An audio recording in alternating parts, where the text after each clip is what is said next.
Perth Bullion kept no records. Let's have a look. Good evening everyone, Florian Heiser here and welcome to another episode of Heiser Says. I've my stein of coffee and I thought we'd look at another announcement about Perth Bullion. Now last week I shared the sad news that they'd gone into liquidation. Now this is reporting on the second update from the liquidators just about the state of Perth Bullion, and it's not good. It's not good. Now, just to remind everyone, this is not the Perth Mint, this is another bullion seller and buyer and stacker. I'm very new to this whole sector of the economy, shall I say. So someone brought it to my attention after I shared a video about buying some, shall we say, backed credits for bullion from Perth Mint online, and they wanted me to talk about this last week, and I did, and so I thought I'd do a follow-up because there were some worried people in the comments. So this is number 2 circular to creditors and other interested parties. It was released on the 19th, so yesterday. So Bullion Bros Proprietary Limited in liquidation. The company formerly trading as Perth Bullion Company. Bullion Bros Silver Solar. Further to the circular dated the 11th of July 2019. Number 1, circular to creditors and other interested parties. Previous circular. I now provide an update as to progress in dealing with relevant matters. Please read in conjunction with the previous circular, which can be accessed at such and such. Now, I discussed that previous announcement in my previous video, and I'll put a link to that right up here. I'm just looking to note the time. Yeah, about 1 minute 50. Got to write it in, you know. Putting those cards in, guys, that's a lot of effort for us YouTubers. I just find anyone who can't be bothered doing it, like me, my earlier videos. So I reaffirm, the business has ceased to trade. The business remains under my control and no items of stock or third-party property has left the premises. So that's encouraging.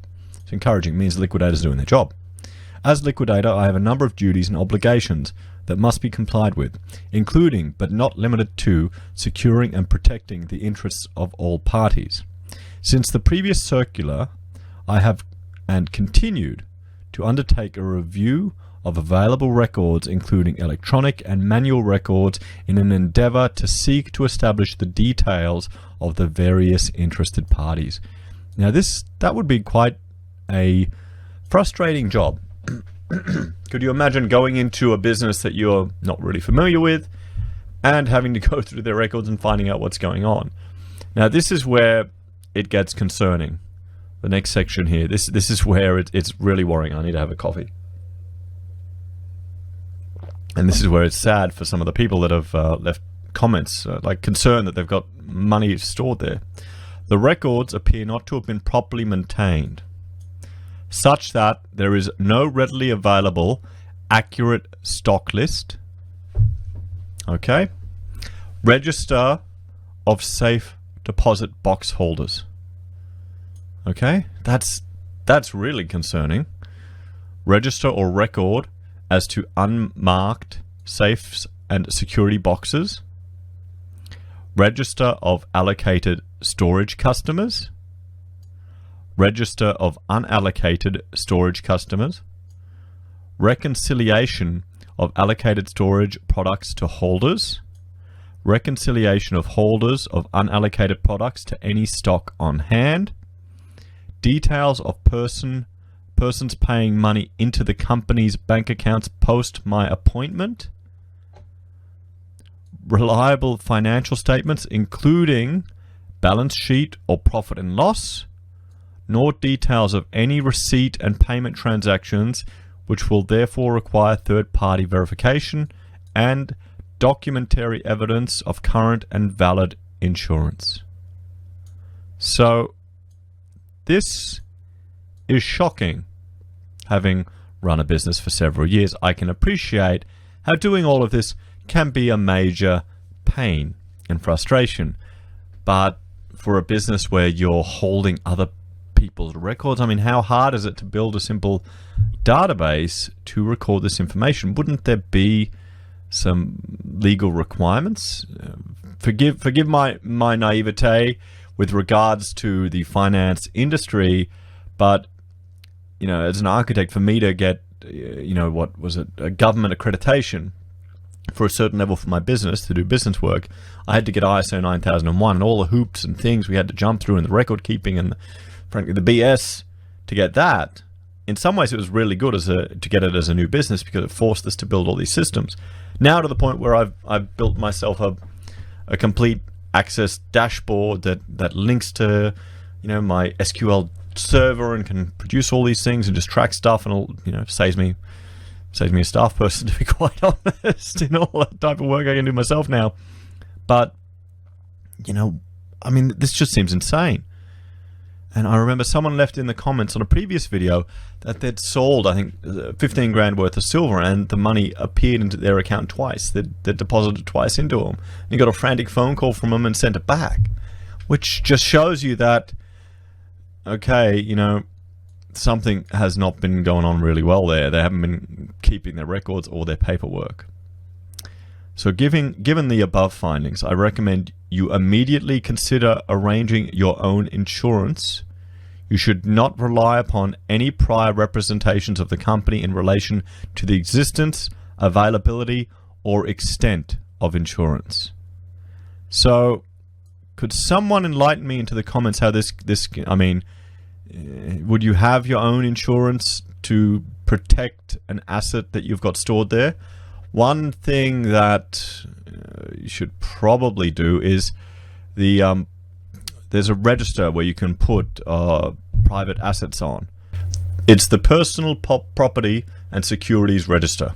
I literally had to walk back in the house to ask my wife to remind me. Now, perhaps that's something that people should also register their assets and bullion on. I don't know. But you can't really get insurance for something now, can you, after the case?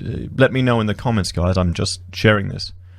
So further, I understand some customers have received correspondence from info at Perth Bullion since the time of my appointment as liquidator, which appears to have directed the payment of monies to a bank account not held in the name of the company and therefore not currently under my control. Oh, what the... This communication was not authorized, and any requests that you have received by way of such communication should be ignored. Please also ignore all future communications from at Perth Bullion. Well, that is concerning. Either someone has hacked in and gotten control of their account, or some nefarious things are going on. In these circumstances, it is clearly necessary to ensure the property rights and entitlements of all parties are properly determined and protected. This critical process is necessarily time-consuming. Well, yes, you can't rush them in this. I understand the concern people have at this time in such circumstances. I seek your ongoing understanding and patience while we undertake this necessary work to protect the interests of all parties and to develop necessary protocols to return third-party property as soon as practically possible. However, I am currently unable to provide any certainty as to such timelines.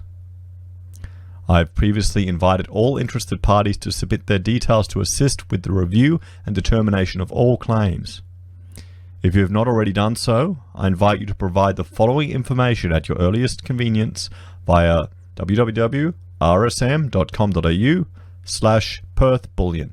And I read that out because some of you may be listening to the podcast. Invoices, order numbers, receipts of payment, and contracts or agreements. It is my intention to provide further updates and more details as to the protocols and processes by which non-company property will be returned to rightful owners as soon as practically possible. Yours sincerely, Neil Cribb, Liquidator. Well, there you go, guys. That's shocking. Particularly this one here, that people have been getting emails from at Perth Bullion. I'm hoping that's not the Perth Bullion people. I'm hoping that's some dodgy overseas hackers taking advantage of it, or trying to get control of the domain, or doing something dodgy. I hope so. I really do. But the fact that they haven't kept... I mean, let's go through this again. They don't have an accurate stock list. They don't have a register of safety deposit box holders. They don't have a register or record as to unmarked safes and security boxes. No register of allocated storage customers. No register of unallocated storage customers. No reconciliation of allocated storage products to holders. No reconciliation of holders of unallocated products to any stock on hand. Details of persons paying money into the company bank account post the appointment of the liquidator. No reliable financial statements, including balance sheets or profit and loss, nor details of any receipt and payment transactions, which will therefore require third-party verification, and documentary evidence of current and valid insurance. So they may not even have had insurance running. So I feel sorry for anyone who's got money held in there. At least it sounds like they're being thorough and meticulous in the process, and hopefully they'll sort it all out in the end, and people will just have to be patient. And I know that's difficult. I know that's very difficult. So guys, thank you for joining me for this episode. I will keep you updated the next time they announce anything. But yeah, I'm sorry that this has happened. I really am.